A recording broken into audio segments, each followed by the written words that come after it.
Kid Licorish is an anime enthusiast. Odie is the opposite of that. We're going to play some games and we're going to test her knowledge of anime on this bonus episode of the Black and Snerdy podcast.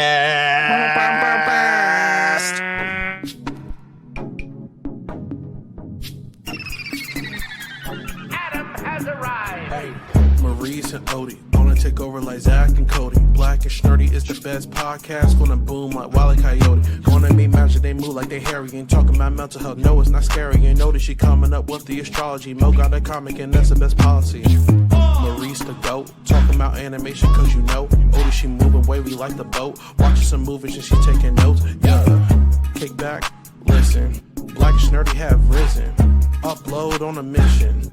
5 stars, never dissing. Black and Snerdy, ooh. Black and Snerdy, yeah. Black and Snerdy. Hello and welcome to another episode of the Black and Snerdy podcast, the only podcast where two sexy black nerds get together to shoot the shit. I am Mo, aka Kid Licorish. And I'm Odie. And we are the aforementioned Snerds here on a bonus episode of the Black and Snerdy podcast.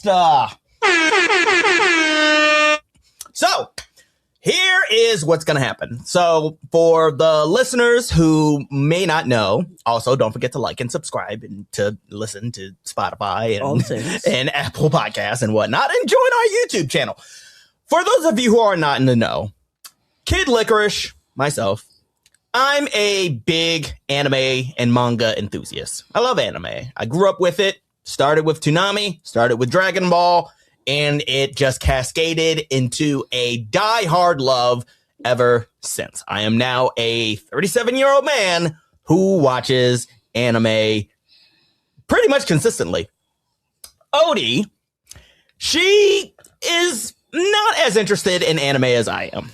I have made several attempts to introduce anime to her. We have watched several shows. We are currently watching One Piece. We spent the better part of the pandemic catching up on all of One Piece. We are finally caught up. And in that time, I also introduced her to many more anime, such as Erased, some JoJo's Bizarre Adventure shit. And by and large, what would you say is your relationship to anime? I mean, obviously, I've always known about anime when we were younger. I feel like the first anime that I knew about that was popular was Sailor Moon. Sure. I never really got into it. Perhaps I didn't have the channel it came on or whatever. I just never really watched it. I remember like trying to get into it because I would say I was probably like second or third grade. And I remember my best friend at the time, she really liked Sailor Moon. So it was like, oh, my best friend likes this thing. I should try it out, see if I'm going to enjoy it or whatever. But I just kind of never got into it. And I think that there are some animes that I've been interested in, mostly movies like, what is it called? Howling Castle? Howl's Moving Castle. Howl's Moving Castle. So like the Ghibli studio films. Yeah, Kiki's Delivery Service, things like that. There was one time... There was one time when I was in elementary school when my aunt accidentally showed my sister and cousin and I a hentai. Yes. And it was we watched the whole thing. I don't think that with your aunt? Yeah, because it was a weekend where my aunt took me, my cousin Chris, and Shade to her house for the weekend. And y'all went to Blockbuster. She saw an animated movie. She had gotten the they were like, at this point, no DVDs weren't out yet. So I think it was a videotape. Yeah, so a VHS, yeah. And I think she had gotten it from someone because she's just like, whatever, I need stuff for these kids to watch. Sure. She doesn't know anything about anime. I'm sure that if I asked her about that today, she'd probably be like, yeah, I don't know. It was a confusing cartoon, but whatever. I gotta imagine it was very confusing. And I remember watching it and being like very confused. Sure. There was, of course, tentacle penises all over the place. Because also the anime, I forget it.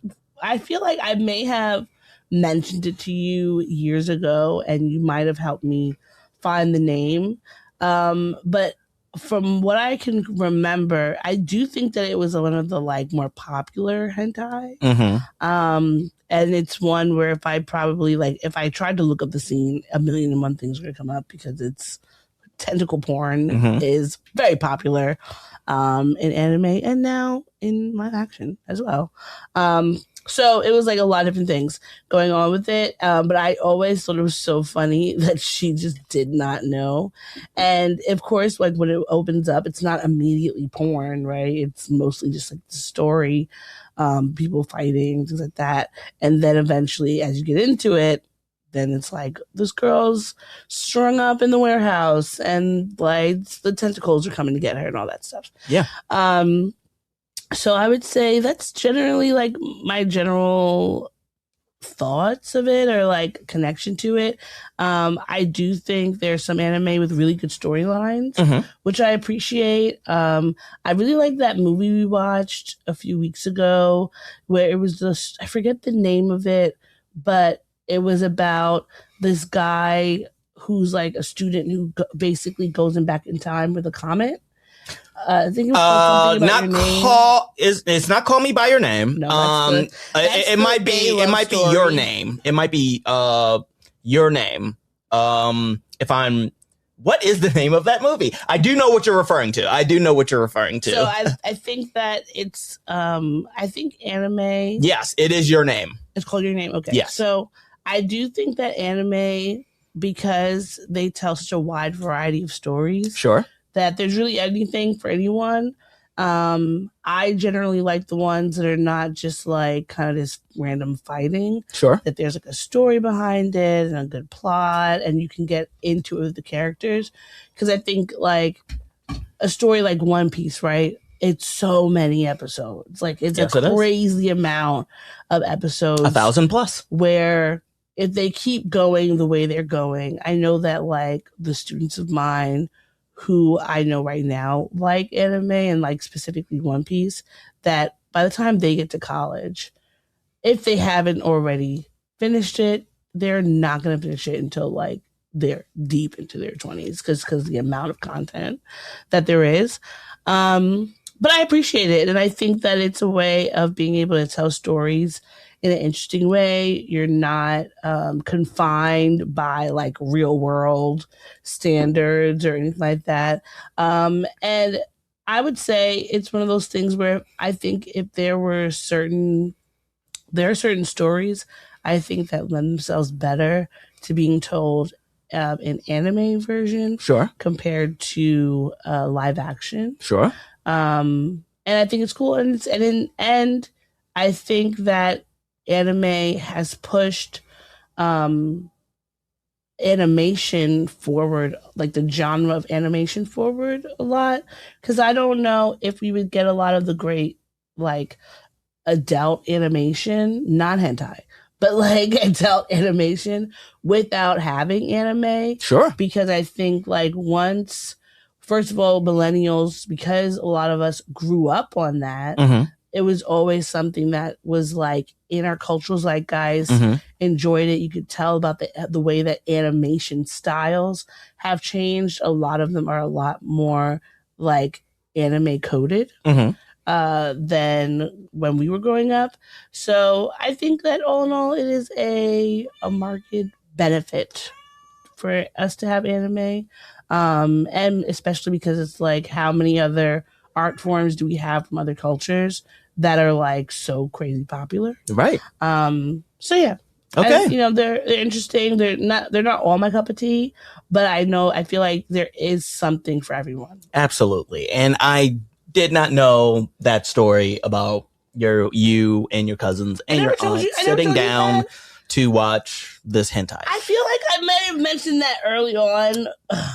There's a possibility, but it does not come to mind because I was that your exposure to anime was Sailor Moon and a woman in a warehouse being fondled by tentacles. Yes, and I really I really wish we will, after the podcast, we will track that down. We gotta obviously using some sort of blocker on our web browser so that we're not put on a list. But today, what we're going to do is we're going to play a few games. Okay. I love games. And all of them are anime-centric. Okay. The first game that we are going to play today is Anime or Aninay. Okay. The rules of this are really simple. I'm going to read you the premise of an anime. Okay.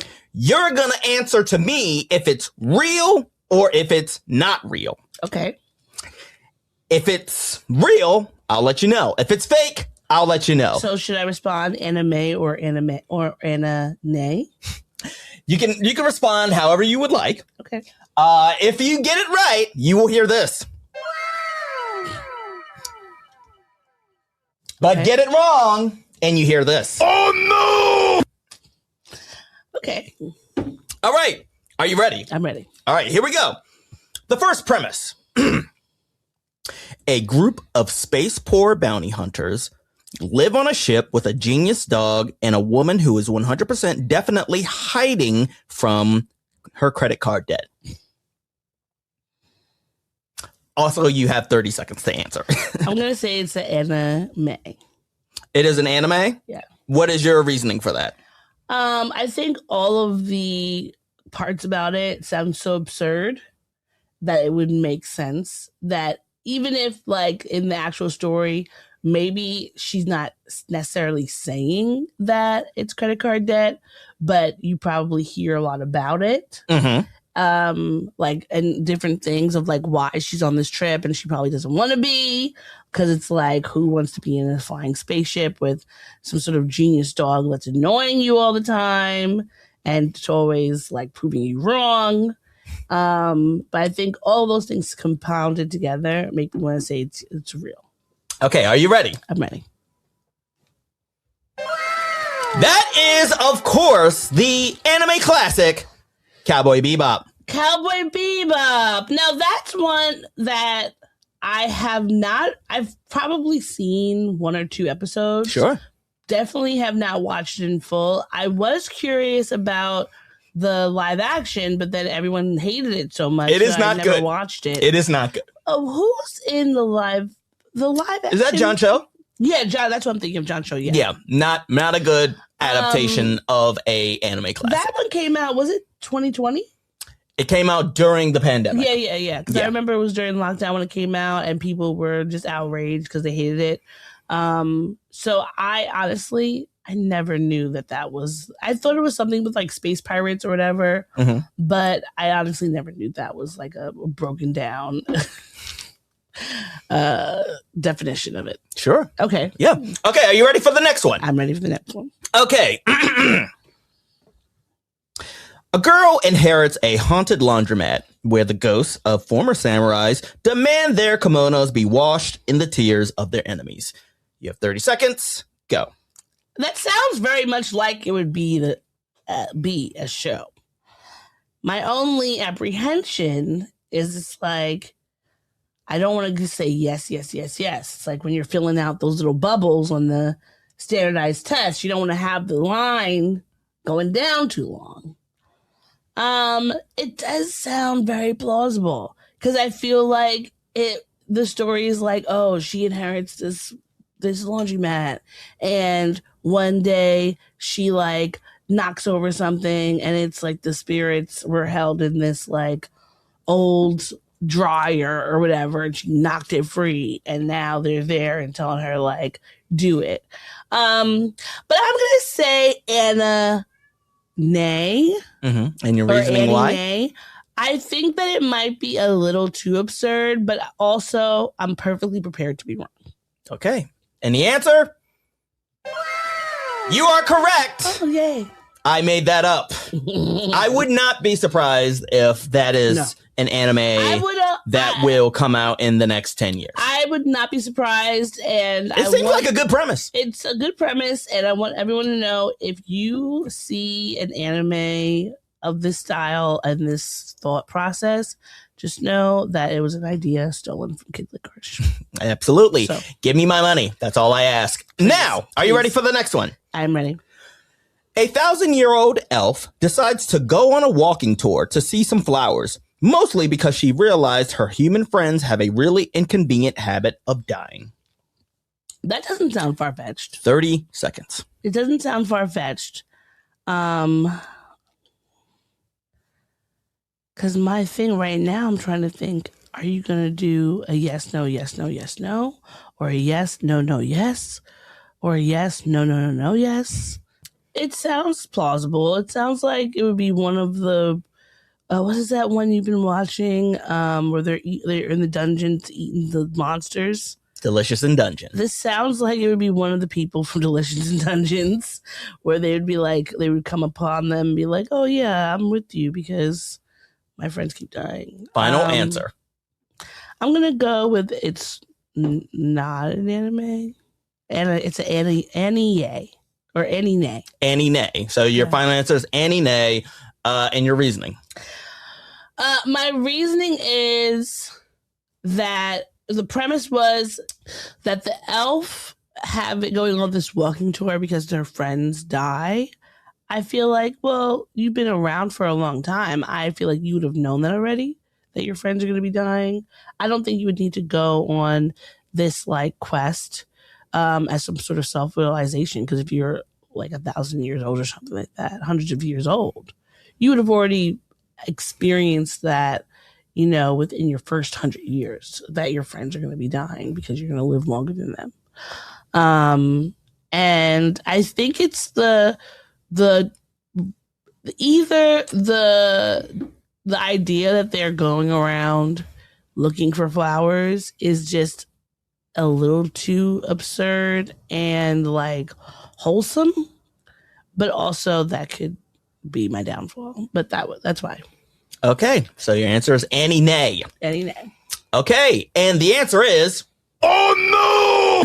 Yes, that is the real premise of Frieren, one of the best anime that is currently out. It is currently on its second season. I feel like I've seen you watch this one. I have been watching it, waiting for the dubs to catch up, but it is a reflective journey of a 1,000-year-old elf who retraces her steps after her and her party defeated the Demon King in her world. They've all, well, you know, like, she's lost a lot of people on the way, and it's a more reflective journey for her in which she learns to value the life of humans. And now this is one that, looking at the picture, like, honestly, a lot of these animes, I will say one thing about anime, it's a lot of copy and paste. Like, similar looks, similar uniforms, similar, like, little storylines. So I honestly would never have been able to look at this and be like, oh yeah, for sure, it's this thing that you've been watching. Absolutely. And right now the tally is, we've asked 3 questions and you have gotten 2 of them correct. Oh, okay. I believe, right? All right, I think so. So I'm taking every point I can get. Exactly. That's 2 for you. So next prompt, are you ready? I'm ready. A school for magical accountants where students have to balance the world's karma using giant calculators that double as bazookas. I 100% think this is an anime because it's so absurd and ridiculous. There's also a lot of school-based shows. It's like, I'm watching anime makes me very curious about like Japanese culture. Because usually most of the animes, even though of course there are animes that come out from across Asia. Yes. But I think the Japanese ones are the ones that are the biggest, most popular, and that we get most often or whatever. But it has such it does give, I think, a very interesting insight into the culture. And one thing that I think is a big part of the culture is schools. Like school, whatever it is, doesn't matter if it's for kids, for adults, or whatever. So many of these animes are based in a school atmosphere where they have these different trials, tribulations, and romance, and villains, and frenemies, and all that.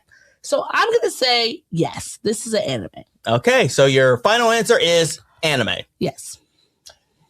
And the answer is... oh no! I made that shit up. It sounded so plausible. I made it up. This sounds so plausible. I can literally, I can see it. I can see it too. I can see it. I can see it too. So that was a good little tricky trick. Okay. All right. Continue. All right. Next one. A high school boy discovers he can pause time, but only while he is holding his breath. If he exhales, the world resets to the beginning of the day. I was really ready to say yes, it's an anime. 30 because seconds. This has been something that we've seen in various shows where like a character has this ability to time travel or stop time or whatever, but it's like connected to something so like mundane. Mm-hmm. And I'm trying to think of 10 seconds left. some of the ones we've watched. I'm gonna say Aninay. Aninay. Because I think it's connected to some that we've watched, but I don't think this hits it on the head. So your final answer is Aninay. Mhm. This is not a real anime.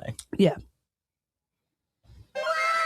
You are correct. I made that one up. Yes. Okay. But I can also see this happening. Absolutely. Like that being his, because it's like, you know, a lot of times when people do the like, what's your power? What do you want it to be? Da, da, da, and they'll be like, okay, you're going to have this power, but you also have to have like a negative consequence. There's also been a lot of anime that have like time manipulation powers. Yeah. Puella Madoka Magica. Mm-hmm. Well, wait, actually, did we get to that point? Anyhow, Erased. JoJo's Bizarre Adventures. Mm-hmm. So there's a lot of them. Yeah. I do think that time manipulation might be one of the coolest powers. Now, I do think in Puella Magica we watched the whole first season.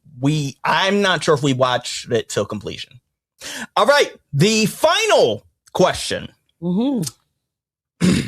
Are you ready? I'm ready. I'm ready. A woman with blue hair gets a guitar, hits a kid over the head with it, and then a robot grows out of the kid's forehead like a pimple. You have 30 seconds. Go. Oh my God. This is a ridiculous story. I don't know if it's the ridiculousness makes it more real or if it's just leaning on the absurd to trick me. This is hard because this is something I could see happening. 4 seconds. Like it reminds me of The Head, that MTV adult animated show. Okay. I'm gonna say it's an Ani-Nay because I don't recall you watching anything like this, but honestly, who knows? It's a 50-50 toss up. I'm just putting it out there. So your final answer is Ani-Nay. Ani-Nay. And the answer is, oh no! Yeah, that's right. I just described to you the classic anime Fully Cooley, or FLCL. Okay, now this one I do not think I've seen you watch. It is a classic miniseries anime that premiered on Adult Swim. It is a classic. Now, can you give me a recap of it again? What is the description? So do you want the description that I wrote, or do you want the actual description of whichever one you think is better? I think the actual description of the show is a lot better than what I did, because essentially what I did was try to boil down the essence of each show in a way that wouldn't be so distinct that you would be able to guess, to make things a little bit more challenging. Mm-hmm. But Fully Cooley is a 6-episode 2000 OVA series centering on Naoto, a cynical 12-year-old boy in a boring town whose life is upturned by Haruko, an eccentric guitar-wielding alien. She hits him with her bass, causing robots to emerge from his head, drawing him into a chaotic battle against the mysterious Medical Mechanica Corporation. And honestly, it is ultimately an allegory for puberty. Turning red. It is. Yeah, I guess I've never heard put it that way, but Fully Cooley is the turning red of anime. turning computers, or turning binary. I've never thought to. I never thought to. Let's watch this show and watch Turning, because I feel like the show, as you said, it's a miniseries. It's only 6 episodes. So I feel like the 6 episodes connected were probably the length of Turning Red. I will see where it's at so that we can watch it legally. Yes. Are you ready for the next game? I am ready for the next game. The next game is Trope Court. So essentially, here's what's going to happen. I'm going to present classic anime tropes. Okay. And you are going to be acting like the judge and jury. Okay. You have to decide whether this trope is iconic, annoying, overused, would watch, or should be banned. I'm going to present the trope to you as if it's like a charge in court. You're going to give your verdict. Okay. You're going to explain why you ruled that way. Okay. I might defend the trope. All right. Do you have evidence? But ultimately, this is going to be playful. Okay. I don't think you provide evidence after the verdict has been written. Oh, that would be a weird court case. Ooh, it's a kangaroo court. Who knows? Okay. So first up, the beach episode. No matter how serious the plot is, the characters must stop everything for swimsuits, sunscreen, and zero progress. Mm-hmm. This can be found in many anime. Off the top of my head, I would say, Darling in the Franxx had a pretty notorious beach episode. I'm not sure if we ever finished. Darling in the Franxx, the one in the school? Yes. Is that the one where they are? It's like a Hunger Games situation? No, that's Kill la Kill. No, that's Kill la Kill. What is Darling in the Franxx? Darling in the Franxx is where they are in robots in sexual positions. Do you remember that? Do you remember watching Darling in the Franxx? I think we maybe watched 1 or 2 episodes. I remember watching Darling in the Franxx, but I don't remember that because I remember we watched Kill la Kill first. It's not a hentai; it's an actual anime where two people pilot robots by getting into like doggy style positions. This is you saying that. You saying that does make me think of. We watched at least 1 or 2 episodes. We definitely watched a few episodes of this. I'm gonna say would watch. I say would watch because I think that I do for the beach episode. Because I think that a lot of times in a series, whether written or otherwise, when it's something very like stressful or whatever, you need a little respite. Okay. So I don't mind the respite as long as it's like, so you need to have that episode where like nothing's really happening. And it's just like, we're just chilling, we're having fun.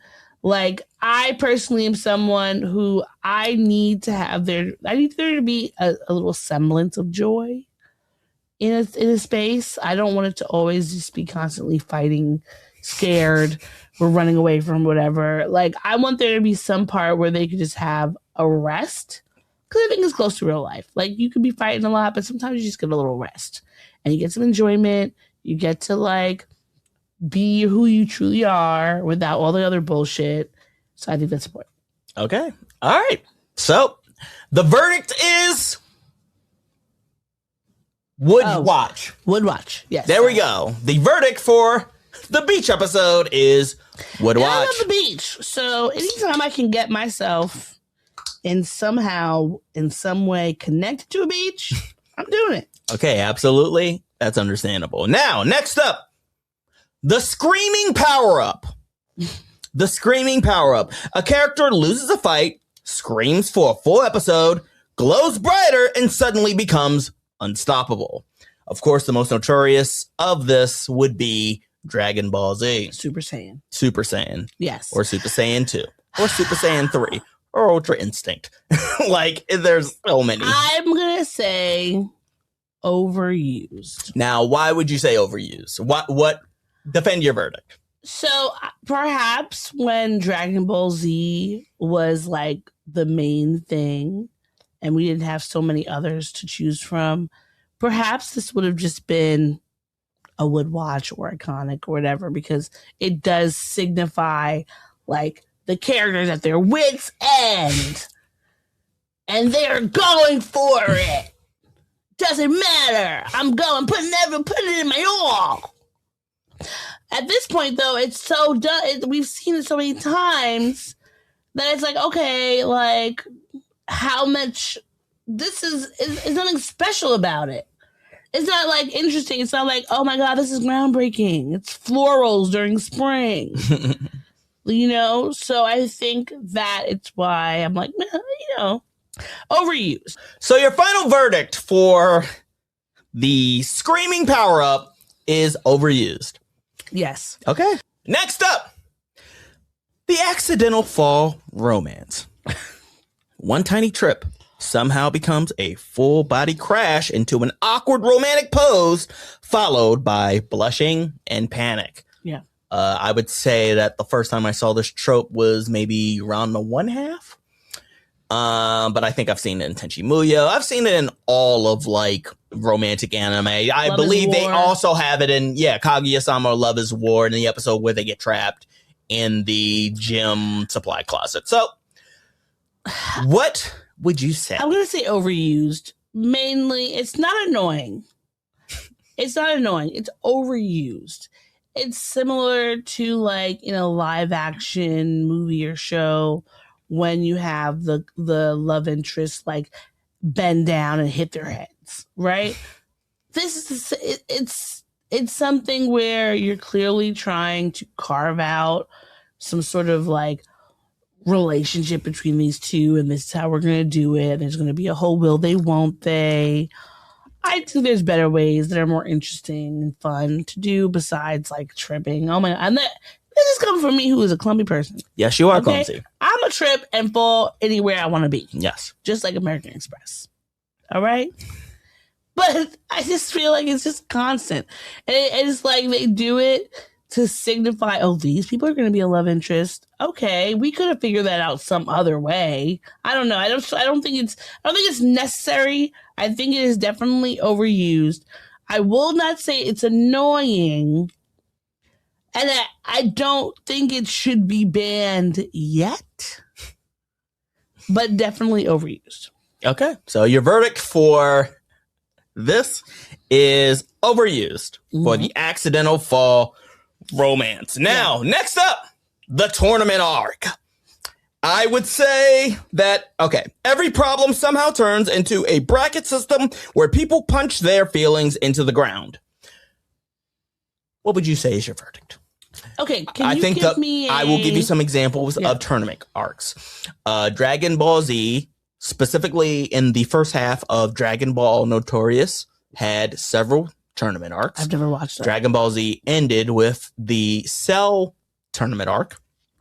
Yu Yu Hakusho famously had one of the best tournament arcs. Hunter x Hunter had their first tournament arc. Naruto, the Chunin exams, had a tournament arc.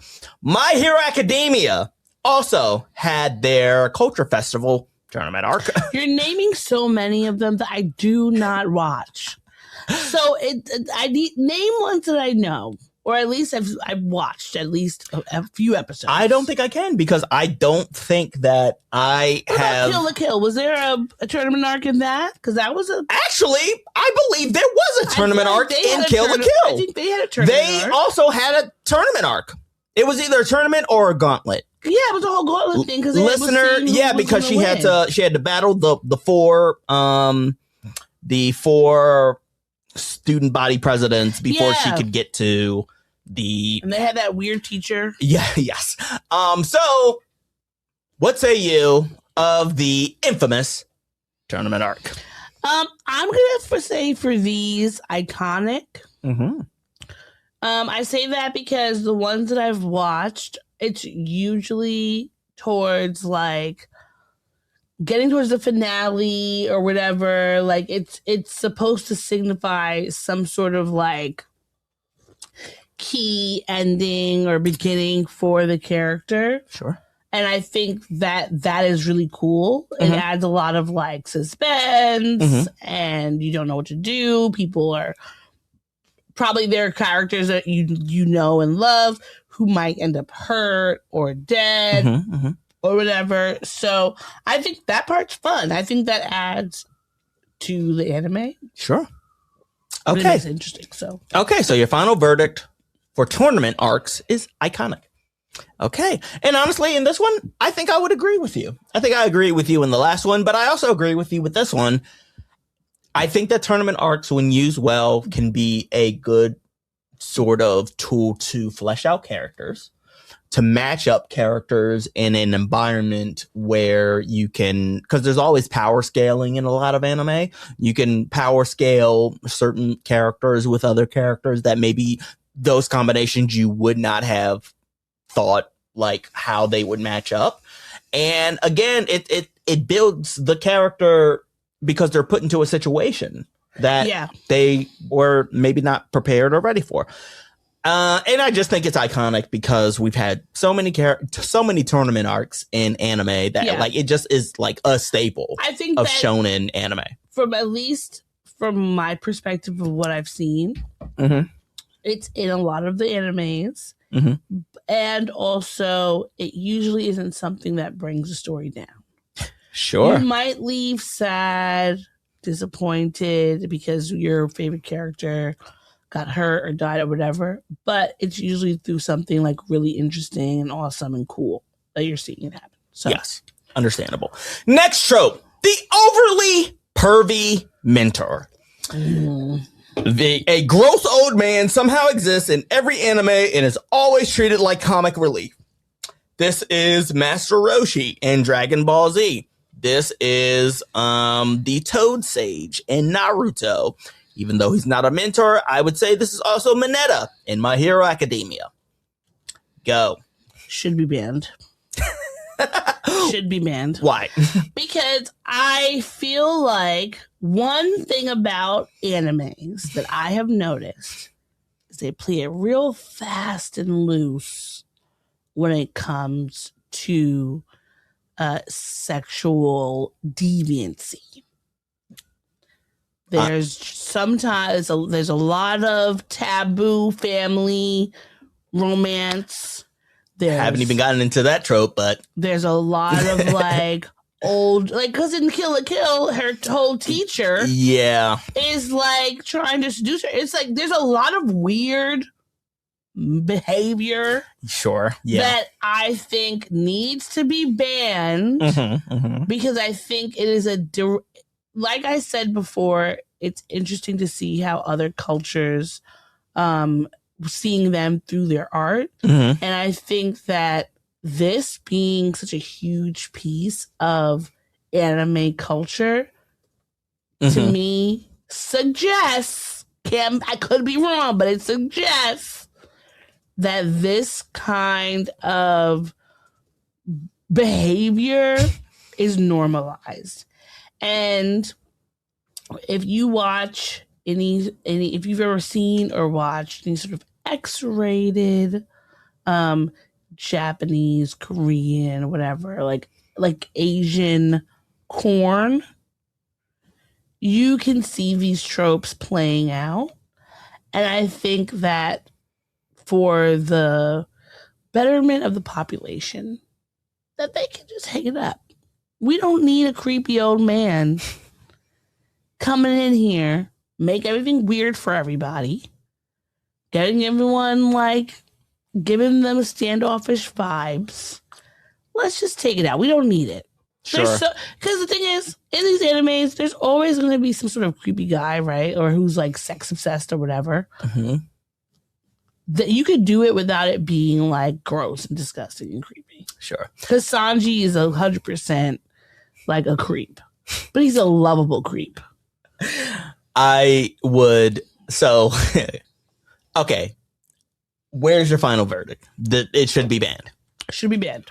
Okay. I am 100% with you. I understand the origins of this character. I understand that culturally it's like a sense of humor type thing. But I think that Mineta from My Hero Academia was probably the last straw where we collectively in the anime community said, like, this is a tired trope. We can move on from this because this is ridiculous. Like, we don't need to. All right. So we're going to move on. This has been Trope Court. Trope Court. Or Trope Court, I should say. The last game that we're going to play, and we're going to keep this brief, simple, straightforward. Okay. Protag Therapy Sessions. What's going to happen is I am going to introduce each character to you like a patient intake form. Okay. You're going to act as the therapist or the doctor.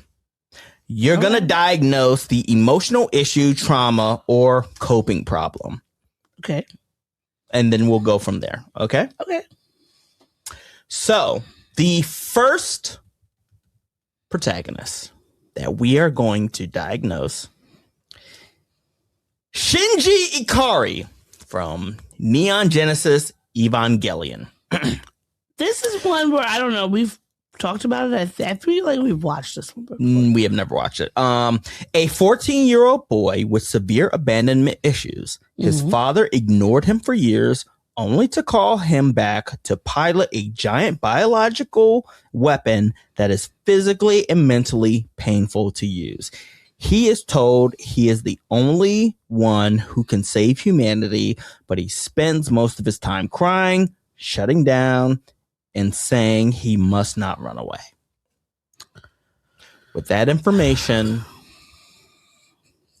I have this question to ask. And sorry, the thing is, I will explain the synopsis of the character. I will ask you a question. You'll diagnose him. Okay. With everything that I've just said about Shinji, is this a hero we should be cheering for, or are we looking at a textbook case of severe childhood trauma and a government-funded child labor violation? I'm going to probably say something controversial. Both. Explain yourself. So, I 100% think he definitely needs to be in therapy. There's abandonment issues, attachment issues, the feeling like the hero, like you have to save everyone or whatever like that. But I think that within telling those stories, it could possibly be something that unearths things that we weren't expecting. Sure. So what would you say is your final diagnosis? Jeez. I'm just trying to look at my feelings wheel. Sure. Would it help or hurt or hinder in any way if I told you that Shinji is also piloting a robot that also possibly contains the soul of his dead mother? Low-key wanted to say borderline personality disorder because he's dealing with two different personalities in there. Okay, I'm going to say a post-traumatic stress disorder because I think that can... and also, I'm going to put depression in there.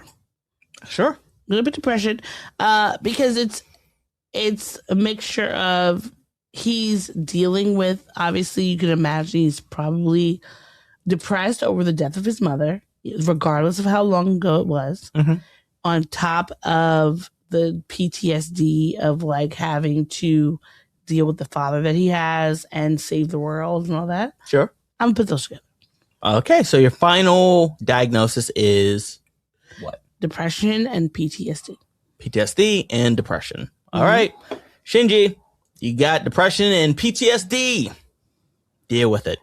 Next up, we have Saitama from One Punch Man. A man who trained so hard he became the strongest being in existence. He can end any threat with one punch, but now he feels almost nothing. No fear, no joy, no challenge. His biggest emotional reaction comes from a video game and grocery sales. My question to you is Saitama a Zen master who has reached enlightenment, or is he suffering from a chronic boredom because nothing can challenge him anymore? Chronic boredom. I think that even if all these things lead to him doing good, because of the trauma he's experienced, it's not able to shift itself into like the positives one would hope that you would get from like helping people. Sure. So yeah. Okay. So your final diagnosis. I think there's some OCD and perhaps some psychosis. Okay. Because, can you explain both? I think it's like, excuse me. I think it's psychosis because when you are psychotic, someone who is labeled psychotic means they do not experience the emotions in the same way as others.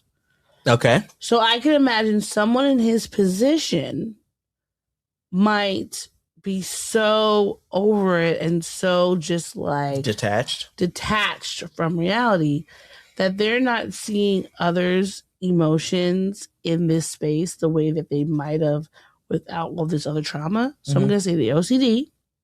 Where does the OCD come from? Because I think you mentioned that he had to be laser focused. I didn't. What I said was a man who trained so hard he became the strongest being in existence.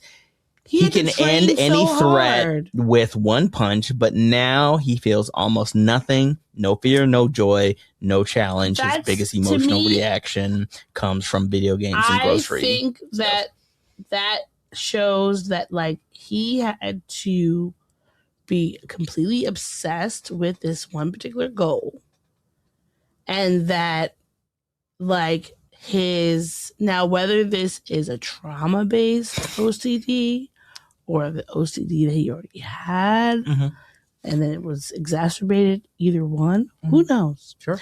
But that he had to spend so much time working upon this goal because obviously he had this goal for a reason. Sure. And so now, like, he's just strictly focused on that. That's why everything else is so boring to him. Because nothing really matters at all. And then... very Lauryn Hill of him. And then you add on being psychotic and not having the emotions of others. And being he's no longer able to understand the emotions of others, because being psychotic does not mean that you're going to go around killing people or anything like that. It just means you just don't relate to people's emotions the way that they might relate to yours. So I'm doing both of those together. Okay, fair enough. All right, the final patient that we have today is Mob from Mob Psycho, a polite middle school kid with ridiculous psychic powers who tries to suppress every emotion he has because if his stress gets too high, he becomes a psychic disaster. Instead of using his powers for, attention, he joined a body improvement club and just wants to be normal. My question to you is bottling up is bottling it all up a sustainable lifestyle choice when your emotions can literally destroy a city block? No, it is not. I think that bottling up your emotions, regardless of the powers you have, is not good. Because we have the reasons we have our emotions is to give our body like a temperature of where we are. Sure. Right? And so we know that people who bottle their emotions up, even in real life, they're going to end up blowing up at you. So I never think it's a good idea to bottle up your emotions, whatever they may be, because I think that it is important to feel your feelings, and feeling your feelings may mean... Sorry, this is also Mob from Mob Psycho 100. I'm not sure if I ever presented him to you. Yes, I've seen him. Well, you've watched it before, so I've seen it. Yes. So feeling your feelings does not mean that you're like blowing up on everyone. It just means you're feeling them. And I think if you constantly are pushing them down and pushing them back out of sight, you're going to end up blowing up on everybody in a way that just is not healthy. So, and then what was the second question? I only asked one question. That was one. Okay. My question would be, what would your diagnosis be for him? Okay. And why? So I had dissociative identity disorder because he has been pushing back these key parts of his personality. Mm-hmm. And I think if you're doing that for so long, it could splinter your consciousness in various ways. There was another one. Would it change your diagnosis if I told you that his mentor is a con artist who uses him for his own personal gain while also giving him great advice when it comes to personal development? No, I think that I would give his mentor a specific diagnosis, but I wouldn't change his, because at the end of the day, there are key parts of his personality and his feelings or whatever that are being subdued and or manipulated. So DID, I'm going to say anxiety, phobia. You could also say he might have a split personality. Who knows, to be honest. Paranoia, apathy, because you have to be apathetic to be able to get through all these things. It's also funny that you mentioned apathy for Ma, but you didn't mention apathy for Saitama. I did, but I also didn't have it on a list of things. Okay, fair enough. And I also want to add in a little sneaker here. I think he probably has a sleep disorder. A sleep disorder? Yeah, because he's so stressed out about all these things he's constantly dealing with. He might not be sleeping well. Fair enough. So okay, and that has been Protag Therapy Sessions. Thank you all for listening and watching the show. I have been Mo, aka Kid Licorish. And until next time, you've been. And who am I? Am I not involved? You're supposed to jump in. At no point did you jump in. I'm Mo Kid Licorish. And I'm Odie. And we will see you next time. Take it easy, keep it sleazy. Bye! Bye! Thanks for listening to the show. If you'd like to contact the podcast, you can reach us via email at blackandsnerdypodcast@gmail.com. You can also find us on Instagram and TikTok at Black and Snerdy Podcast, as well as on Twitter at Black and Snerdy. You can find me, Maurice, on all social media under the handle Licorish is Legit. That's LICORISH is legit.